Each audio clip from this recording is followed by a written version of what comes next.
যান সন্ত্রাসের বলি আরও একজন, পৃথক ঘটনায় আশঙ্কাজনক আরও একজন। শনিবার বীরচন্দ্রবনু সাপ্তাহিক বাজার থেকে ফেরার পথে শান্তিরবাজার বন দপ্তর সংলগ্ন এলাকায় অটো দুর্ঘটনায় প্রাণ হারান ৭০ বছরের পরিমল সরকার। নম্বরবিহীন অটোটি রাস্তায় উল্টে গিয়ে এই বিপত্তি। পরিমলের সহযাত্রী মরণশীল আহত হন। তার অভিযোগ, অটো চালক নেশাগ্রস্ত অবস্থায় ছিল।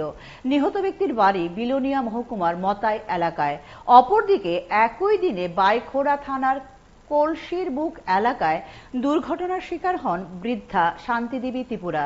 একটি স্কুটি তাকে ধাক্কা দিয়ে পালিয়ে যায়।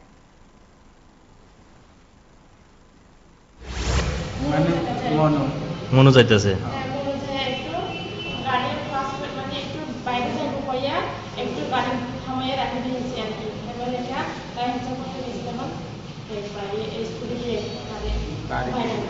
স্কুটিটা পাওয়া গেছে নি?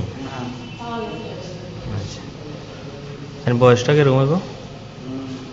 45 ছিল নি?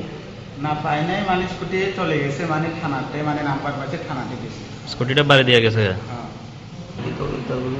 গাড়ি আজ যা উত্তর দূরে চালাইতে নাম যাবো করতে একটু নামাজে বুঝিয়ে নিয়োগতে হারা দিয়ে গাড়ি হারা দিয়ে আজকে উড়ন নয় আজকে আজকে বাড়ি দিয়েছে তবে গাড়ি তো আস্তে আস্তে উঠিয়ে আইয়ে এবার বাড়ি যে মানুষ কল গাড়ি ধরে না, এবার বাড়ি আস্তে আস্তে আর দুজন আরেকজন একটু বালা ধুয়ে বাগিয়েছে, টাইগার বাগিয়েছে।